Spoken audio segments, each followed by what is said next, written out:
እንኳን ወደ ቻናላችን በሰላም መጣችሁ።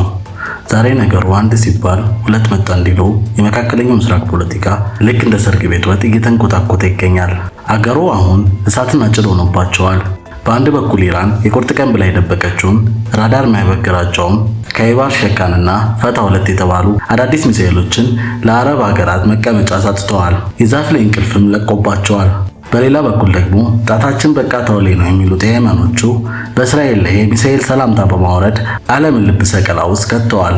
ፕሬዚዳንት ዶናልድ ትራምፕ ደግሞ በለመዱት ወኔ ጉራቸውን ሲነዙ የኢራን የባህር ኃይልን አሳስነባሪ ያደርገዋለሁ እያሉ ሲፎክሩ የሜክሲኮ ባህር ሰላጤ የአሜሪካ ባህር ሰላጤ ብዬ ሰይሜዋለሁ በማለት ዓለምን ፈገግ አስደርገዋል። ሆኖም ከዚህ ፉከራ በስተጀርባ በጦር ግንባር ያሉ የአሜሪካ ወታደሮች ግን የሌላ ኃያል ጦር ሰለባ የሆኑ ከባድ ፈተና እየገጠማቸው መሆኑን ተሰምቷል። ኢራን የቀበሮ ብልሃትን ተጠቅማ ምርጥ መሳሪያዎቿን ለቁርጥ ቀን አድብታ ይዛ ይሆን ወይስ ደግሞ ትራምፕ እንዳሉት የኢራን ጦርን ውሃ በላው? ዛሬ በዝርዝር የምናያቸው መረጃዎችን የቆማችሁበትን መሬት እንዳይከዳችሁ የሚያሰኙ ናቸው። እስከ መጨረሻ አብራችሁን ዝለቁ። ለመሆኑ እናንተ የዚህ ቻናል ቤተሰቦች ናችሁ ወይስ ደግሞ የመንገደኛ ሰላምታ ሰጥታችሁ ልትሄዱ ነው? አሁን መረጃው የውሃ ሽታ ሳይሆንባችሁ የሰብስክራይብ ምልክቷን ተጫኑ። የደወል ምልክቷን በመጫን እንደ ኢራን ልብ በሙሉ እንደ እስራኤል አይረንዶም መከታ እንደ ኢራን ሚሳኤሎች ፈጣን መረጃ እንዲደርሳችሁ አድርጉ። ሰብስክራይብ ያላደረጋችሁ ግን መረጃው ቢያመልጥ ምን ይውጠኝ ማለት አይቀሬ ነው። አሁን ወደ ዝርዝሩ ዘገባ እንለፍ። መልካም ጊዜ። ነገሩ አሁን ካይበር የተባሉ ምርጥ ሚሳኤሎቿን ለአሜሪካ አጋሮች ለቁርጥ ቀን አስቀምጣቸዋለች በሚል የወጣው መረጃ የባህረ ሰላጤውን አረብ ሀገራት መቀመጫ ሰጥቷቸዋል። ኢራን አብዮታዊ ዘብ IRGC ጥቃቱ ከመፈጸሙ በፊት ያስተላለፉት አስፈሪ ማስጠንቀቂያ በአካባቢ ያሉ ሀገራት ልባቸውን በስጋት ቀጥ አድርጎ የዛፍ ላይ እንቅልፍ ለቆባቸዋል። እነዚህ ዘመናዊ መሳሪያዎችን ለታላቅ የአጸፋ እርምጃ እንደምታ መያዟን ምን ይውጠን ይሆን በሚል ስጋት እንቅልፍ ነስቷቸዋል። ነገር ወደ መካረር አልፎ የሞት ሽረት ወደ መሆኑ ተቃርቧል።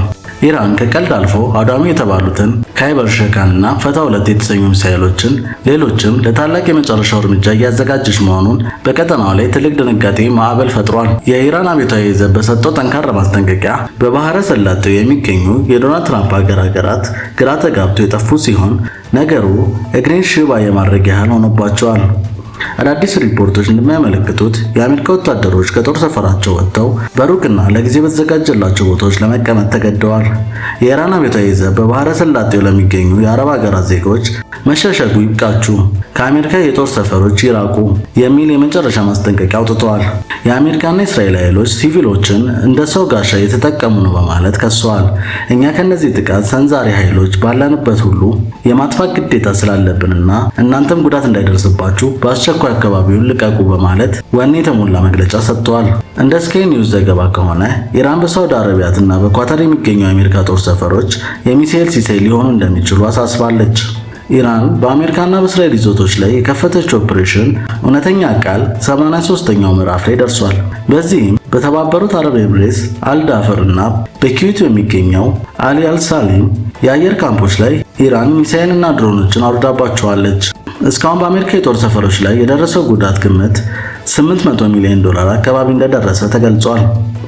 እንደ ኒውዮርክ ታይምስ ዘገባ ከሆነ በአካባቢው የሚገኙ የአሜሪካ ወታደሮች ከፍተኛ ጫና እያስተናገዱ ነው። ተደጋጋሚ የኢራን ጥቃቶች የጦር ሰፈሮችን ለመኖሪያ አስቸጋሪ ስላደረጓቸው በመቶዎች የሚቆጠሩ ወታደሮች ወደ ጊዜያዊ ጣቢያዎች፣ ሆቴሎችና ሲቪል ቦታዎች ላይ ተዘዋውረዋል። መጋቢት 26 ቀን የኢራን የውጭ ጉዳይ ሚኒስትር በባህር ሰላጤዎች ለሚገኙ ሆቴሎች የአሜሪካ ወታደሮችን ካስጠለላችሁ ዋጋ ትከፍላላችሁ የሚል ጥብቅ መልእክት አስተላልፈዋል። መጋቢት 19 ቀን ደግሞ የኢራን ወታደራዊ ምንጮች የአሜሪካ አዛዦችን የመካከለኛው ምስራቅ እግራቸው በረዶ ሆኗል በማለት ተደብቀው እንደሚገኙ ገልጸዋል። ነገሩም የቆምክበት መሬት እንዳይከዳ የሚያሰኝ ሆኗል። እንደ መከላከያ ባለሙያዎቹ ገለጻ የኢራን እጅግ ዘመናዊ የሚባሉ የሚሳኤል መሳሪያዎች እስካሁን ባለው ጦርነት ውስጥ ሙጭጭ ብለው ከሜዳ ውጭ መቅረታቸውን በየቀኑ የድሮን ሚሳኤልና ሰላምታ ለሚደርስባቸው የባህረ ሰላጤ ሀገራት ትልቅ ራስ ምታት ሆኖባቸዋል። ኢራን እንደ አውሮፓውያን አቆጣጠር በ2005 በታላቅ ድምቀት ያስተዋወቀችውንና የጦር መሳሪያ ቁንጮ ነው የምትለውን ካይበር ሼካን የተሰኘውን ባላስቲክ ሚሳኤል 500 ኪሎ ግራም የሚመዝን አረር ተሸክሞ በጠላት የራዳር መከላከያ ሳይበገር ልብ ሰቀላ ጥቃትን ማድረስ ይችላል ተብሎ ቢፎከርም እስካሁን ግን በአውድማው ላይ ጥለው የታየ የለም። ከዚህም በተጨማሪም እንደ ፈታህ 2 ራድ 500 እና ኢማድ ያሉ ልዩ የሚሳኤል ቤተሰቦች ብቅ ሳይሉ ባሉበት ተደብቀው ይገኛሉ። በተለይም ፈታህ 2 ከድምፅ ፍጥነት በላይ የሚከፍ መሆኑ ሊመቱት አይችሉም ቢባልም እስካሁን ግን የውሃ ሽታ ሆኖ ቀርቷል። ባለሙያዎቹ እንደሚሉት ኢራን እነዚህን አውዳሚ መሳሪያዎችን ለታላቅ እርምጃ ለቁርጥ ቀን ጦርነት አስቀድማ ይሆን ወይስ ደግሞ ብዛታቸው ስላነሰ ገና አልመዘዘቻቸውም የሚል ጥያቄ ልብ ሰቀላ ሆኗል። ሌላው ግምት ደግሞ የአሜሪካንና የእስራኤል መከላከያ ሚሳኤሎችን አልቀው እስኪዝሉ ድረስ በድሮን መሳሪያዎቼ ላድክማቸው የሚል የቀበሮ ስልት ሊሆን እንደሚችል ይገመታል። ጦርነቱ በጀመረባቸው የመጀመሪያ ቀናቶች ኢራን ስታወርድ የቆየችው በድሮንና በጥንታዊ መሳሪያዎቿ ቢሆንም አሁን ግን የጥቃቱ ብዛት ቀዝቀዝ ማለቱን ተሰምቷል። አሜሪካና እስራኤል የኢራንን 200 ሚሳኤል ማስወንጨፊያዎችን ከጥቅም ውጭ አድርገናል ቢሉም ኢራን ግን አሁንም ለቀልድ ያልቀረቡ በመቶዎች የሚቆጠሩ ሚሳኤሎችና ማስወንጨፊያዎች በእጇ ላይ እንዳላት ተንታኞች ሽኩ ብለዋል።